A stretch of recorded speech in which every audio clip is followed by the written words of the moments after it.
అందరికీ నమస్కారం. ఈరోజు ఈ వీడియో ద్వారా పర్యాటక రంగంలో మరో మణిహారంగా ఏర్పాటు కానున్న విశాఖపట్నం స్కై వాక్ బ్రిడ్జి గురించి పూర్తి వివరాలు ఈ వీడియోలో మీకు అందించాలని వీడియో చేయడం జరుగుతుంది.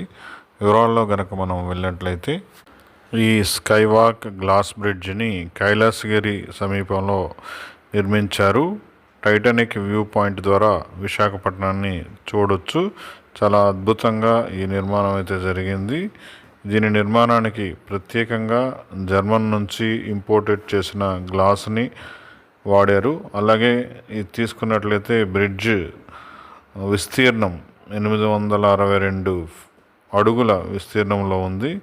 ఇది 1000 అడుగుల సీ లెవెల్లో ఎత్తులో ఉందని కూడా మనం చెప్పుకోవచ్చు.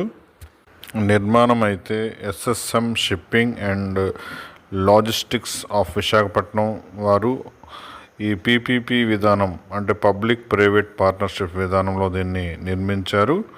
నిర్మాణం అయితే పూర్తయింది. దీని మీద నిపుణులైన ఇంజనీర్స్ లోడ్ టెస్ట్ కూడా సెప్టెంబర్ 7న నిర్వహించారు. భారతదేశంలోనే లాంగెస్ట్ హ్యాంగింగ్ గ్లాస్ బ్రిడ్జ్గా దీన్ని తీసుకోవచ్చు.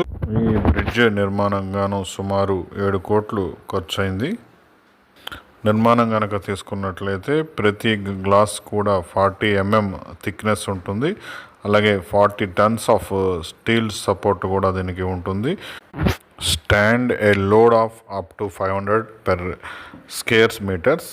500 kgల బరువు వరకు ఒక స్క్వేర్ మీటర్లో లోడ్ని ఇది సపోర్ట్ చేయగలదు. ఒకే టైంలో 100 మంది వరకు పర్యాటకులు ఈ బ్రిడ్జిని వినియోగించుకోవచ్చు. అలాగే ప్రకృతి విపత్తులు ఏమైనా సంభవించినప్పటికీ 250 km/h వేగంతో వచ్చే గాలులను కూడా ఇది తట్టుకునే సామర్థ్యం అయితే ఉంది. అంటే మనకి గతంలో హుదూద్ లాంటి తుఫాన్లు వచ్చినప్పటికీ కూడా ఇది సమర్థవంతంగా ఆ తుఫాన్ల దాటిని తట్టుకునే సామర్థ్యం అయితే ఉంది. ఒకేసారి 100 మంది పర్యాటకులు దర్శించే అవకాశం ఉన్నప్పటికీ 40 మంది పర్యాటకుల వరకు అవకాశం ఇవ్వడానికి నిర్వాహకులు ప్లాన్ చేస్తున్నారు. ఒక టైం అయితే విజిటింగ్ టైం 5 to 10 minutes వరకు అవకాశం ఇస్తారు బ్రిడ్జిపై వెళ్ళడానికి. దీని ఛార్జెస్ ఏమో 250 నుంచి 300 వరకు ఉండే అవకాశం ఉంది. ఇది తొందరలోనే ప్రారంభం కానుందని నిర్వాహకులు అయితే తెలియజేస్తున్నారు. ఇది ఏమైనప్పటికీ మన విశాఖపట్నం ప్రపంచంలోనే పర్యాటక రంగం దృష్టిని ఆకర్షే విధంగా మంచి ప్రాజెక్ట్ అయితే నిర్మాణం జరిగింది. ఇది భవిష్యత్తులో మన విశాఖపట్నానికి ఒక మణిహారంగా ఉంటుందని చెప్పొచ్చు. మరిన్ని వివరాలతో మరో కొత్త వీడియోలో కలుస్తాను. మీ శ్యామ్. Thank you.